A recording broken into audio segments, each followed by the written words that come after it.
சுப்லாக்ஷினி hit பாடகியானது எப்படி? கிஸ்க் முதல் Monica வரை.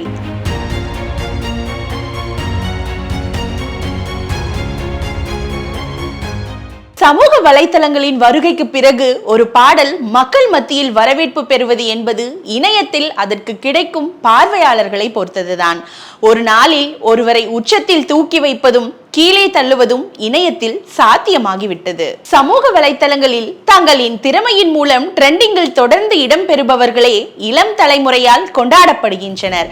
அந்த வகையில் அடுத்தடுத்து ஹிட் பாடல்களை கொடுத்து ஜென்சி தலைமுறையின் தவிர்க்க முடியாத பாடகியாக உருவாகி இருப்பவர்தான் சுப்லாக்ஷினி. கோல்டன் ஸ்பாரோ தொடங்கி இன்று அனைவரும் முணுமுணுக்கும் மோனிகா வரை சுப்லாக்ஷினி பாடிய அனைத்து பாடல்களுமே பயங்கர வைரல். சென்னையில் பிறந்து வளர்ந்தவரான சுப்லாக்ஷினிக்கு சிறு வயது முதலே இசையில் ஆர்வம் என்றாலும் முறைப்படி இசை பயிற்சி எதுவும் எடுத்துக்கொள்ளவில்லை. பள்ளி கல்லூரி வளாகங்களில் மேடையில் பாடுவதோடு சரி. 2017ஆம் ஆண்டு வாக்கில் இன்ஸ்டாகிராமுக்குள் நுழைந்த சுப்லாக்ஷினி அவ்வப்போது பாடல்களை பாடி அதை வீடியோவாக அப்லோட் செய்து வந்துள்ளார். அந்த கவர் சாங் ஓரளவு நல்ல வரவேற்பை பெறவே தொடர்ந்து சொந்தமாக பாட்டெழுதி அதையும் பாடி பதிவேற்றியிருக்கிறார். கடந்த 2021ஆம் ஆண்டு காத்தாடி என்ற ஆல்பம் பாடலை பாடும் வாய்ப்பும் கிடைத்தது. ஆனந்த் காசிநாத் எழுதி இசையமைத்த அந்த பாடல் கரோனா காலத்தில் பெரும் வைரலானது.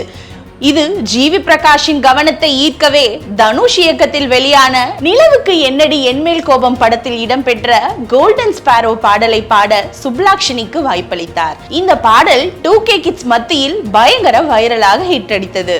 அதுவரை ஒரு நிறுவனத்தில் மனிதவள அதிகாரியாக பணிபுரிந்து வந்த சுப்லாக்ஷினி அதன் பிறகு வேலையை விட்டுவிட்டு முழு நேர பாடகியாக மாறிவிட்டார். அப்போதுதான் புஷ்பா 2 படத்தில் இடம்பெற்ற கிஸ் பாடலுக்கு புதிய குரலை தேடி இருக்கிறார் தேவிஸ்ரீ பிரசாத். சுப்லாக்ஷினியின் குரலால் ஈர்க்கப்பட்ட அவர் அப்பாடலை தமிழ் மற்றும் தெலுங்கு இரு மொழிகளிலும் பாடும் வாய்ப்பை அவருக்கு வழங்கினார். புஷ்பா 2 பான் இந்தியா லெவலில் வெற்றி பெற்றதை அடுத்து இந்த பாடலும் இந்திய அளவில் பெரும் வரவேற்பை பெற்றது. இதுவரை இப்பாடல் தெலுங்கில் 135 மில்லியன், தமிழில் 27 மில்லியன் பார்வையாளர்களையும் பெற்றுள்ளது. இதன் பிறகு தான் இசையமைத்து நடித்த கிங்ஸ்டன் படத்தில் இடம்பெற்ற ராசா ராசா பாடலை பாடும் வாய்ப்பை மீண்டும் சுப்லாக்ஷினிக்கு வழங்கினார் ஜிவி பிரகாஷ். இந்த பாடலும் நல்ல வரவேற்பை பெற்றது. சமீபத்தில் வெளியான தலைவன் தலைவி படத்தில் சந்தோஷ் நாராயணன் இசையில் பொட்டல முட்டாயே பாடல் அந்த ஆல்பத்திலே மிகப்பெரிய ஹிட் அடித்தது. கிராமத்து பாணியில் உருவான அந்த பாடலை சந்தோஷ் நாராயணனுடன் சுப்லாக்ஷினி பாடியிருந்தார். அதில் லே லே லே என்ற சுப்லாக்ஷினியின் தொடக்க ஹம்மிங்கே செம்ம வைரல். லோகேஷ் கனகராஜ் இயக்கத்தில் ரஜினி நடித்துள்ள கூலி படத்திலிருந்து வெளியிடப்பட்ட முதல் சிங்கிளில் அனிருத்துடன் சுப்லாக்ஷினி பாடிய பாடல்தான் மோனிகா. யூடியூப், ஸ்பாட்டிஃபை மட்டுமின்றி இன்ஸ்டாகிராம், ஃபேஸ்புக் என எல்லா தளங்களிலும் ட்ரெண்ட் இந்த பாடல்தான். இதுவரை இந்த பாடல் யூடியூபில் 55 மில்லியன் பார்வையாளர்களை பெற்றுள்ளது.